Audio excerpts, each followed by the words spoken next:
নমস্কার বন্ধুরা, স্বাগতম শুভ টিচিং বাংলা চ্যানেলে। আজ আমি আলোচনা করব একটি খুবই গুরুত্বপূর্ণ সমাস, প্রাদি সমাস নিয়ে। অনেকেই সমাসের বিভিন্ন প্রকার সম্পর্ক জানলেও প্রাদি সমাস নিয়ে ধোঁয়াশায় থাকে। তাই আজকের এই ভিডিওতে আমরা সহজ ভাষায় উদাহরণ সহ বুঝব প্রাদি সমাস কি। তাহলে চলো শুরু করি আজকের আলোচনা। আর যদি তোমাদের ক্লাসটি যদি তোমাদের উপকৃত হয় তাহলে অবশ্যই চ্যানেলটিকে লাইক, কমেন্ট, শেয়ার এবং সাবস্ক্রাইব করতে ভুলবে না এবং বন্ধুদের সাথে শেয়ার করবে। তাহলে চলো শুরু করি আজকের এই আলোচনা। প্রথমে আমরা জেনে নেব এই প্রাদি সমাস কি। প্রাদি সমাস হচ্ছে প্র, প্রতি, অনু ইত্যাদি সংস্কৃত উপসর্গ যোগে সমাস নিষ্পন্ন হয় বলে একে প্রাদি সমাস বলা হয়। তাহলে প্রাদি সমাসে কি থাকবে? প্র, প্রতি, অনু ইত্যাদি কিন্তু সংস্কৃত উপসর্গ থাকবে। এই প্রাদি সমাসের কিছু বৈশিষ্ট্য আরো লক্ষ্য করা যাচ্ছে যে প্রথমে উপসর্গ থাকবে, পরে কৃদন্ত পদ যোগে এবং অব্যয়ের সাথে নাম পদ যোগে প্রাদি সৃষ্টি হয়। অর্থাৎ এই প্রাদি সমাসের সমস্ত পদে কি থাকবে? প্রথমে উপসর্গ এবং পরে কৃদন্ত পদ যোগে এবং অব্যয়ের সাথে নাম পদ যোগে কি হবে? প্রাদি সৃষ্টি হবে।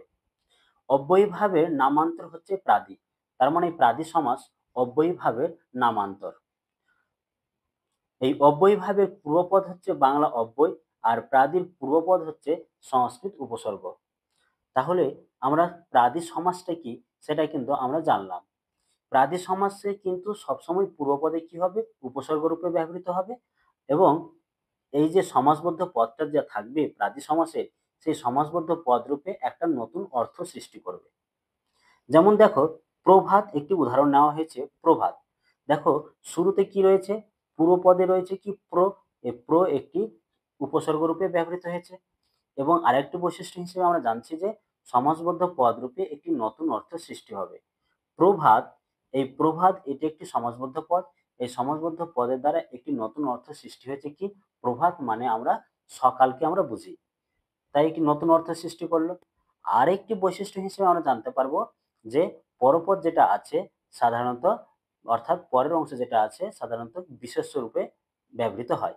যেমন ভাত, এটি একটি বিশেষ্য রূপে ব্যবহৃত হয়েছে। এখানে ভাত কথার অর্থ হচ্ছে আলো, তাই এটি হচ্ছে প্রাদি সমাসের দৃষ্টান্ত। তাহলে বোঝা গেল প্রাদি সমাসের দৃষ্টান্তে কি?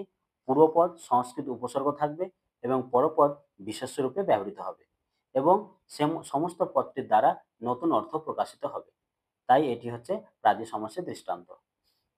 তাহলে ব্যাসবাক্য কিভাবে করব সেটা আমরা দেখে নেব।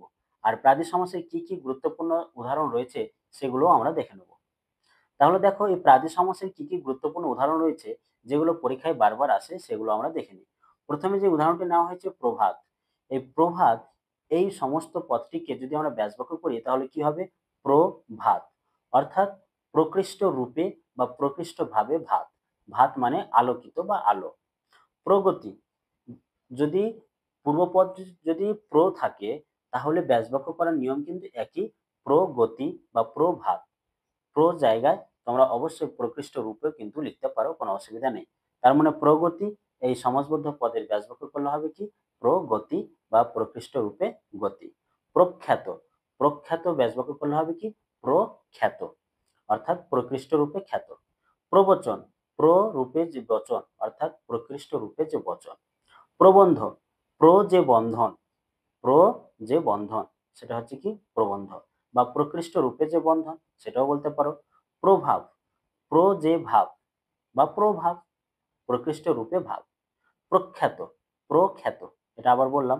তারপর উদাহরণ দেখো, পরিভ্রমণ, পরি যে ভ্রমণ অর্থাৎ পরি বলতে কি? চতুর্দিকে যে ভ্রমণ সেটাকে বলা হচ্ছে পরিভ্রমণ। পরিহাস, একই রকম পরিহাস। অনুতাপ, অনুতে যে তাপ, অনুতে বলতে কি?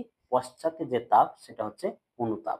অতিকায়, অতি মানে হচ্ছে বড়, মানে অতি বড় অর্থাৎ অতিকায়, এটা হচ্ছে প্রাদি সমাসের ব্যাসবাক্যের দৃষ্টান্ত। উদ্বাস্তু, উদ্বাস্তু। প্রাদি সমাসের দৃষ্টান্ত খুবই সহজ। শুরুতে যদি উপসর্গ থাকে আর সমস্ত পদটা যদি কোনো নতুন অর্থ সৃষ্টি হয় সেটা হবে প্রাদি সমাস। আর ব্যাসবাক্য করার নিয়ম হচ্ছে এটাই যে পূর্বপদ এবং পরপদ দুটোকে আলাদা করে দেবো, সেটা হয়ে যাবে কি? প্রাদি সমাসের ব্যাসবাক্য। আশা করি বোঝা গেল প্রাদি সমাস কিভাবে আমরা নির্ণয় করব এবং প্রাদি সমাস কি করে চিনব। আমি আবার বলে দিচ্ছি, প্রাদি সমাস চেনার নিয়ম হচ্ছে সহজভাবে যে সমাসে প্রাদি সমাসে পূর্বপদ কি থাকবে? উপসর্গ রূপে ব্যবহৃত হবে। আর সমাসবদ্ধ পদটির দ্বারা একটা কি হবে? নতুন অর্থ প্রকাশ পাবে। আর পরপদ অর্থাৎ সমস্ত পদের যে পরপদটা থাকবে সেটা বিশেষ্য রূপে ব্যবহৃত হবে। সেটা হচ্ছে কি প্রাদি সমাসের দৃষ্টান্ত। এই প্রাদি সমাস আশা করি বোঝা গেছে। যদি বোঝা যায় তাহলে অবশ্যই তোমরা কমেন্ট বক্সে কমেন্ট করে জানাও। আর চ্যানেলটিকে সাবস্ক্রাইব করতে ভুলবে না। দেখা হবে পরের ভিডিওতে। ভালো থেকো, সুস্থ থেকো।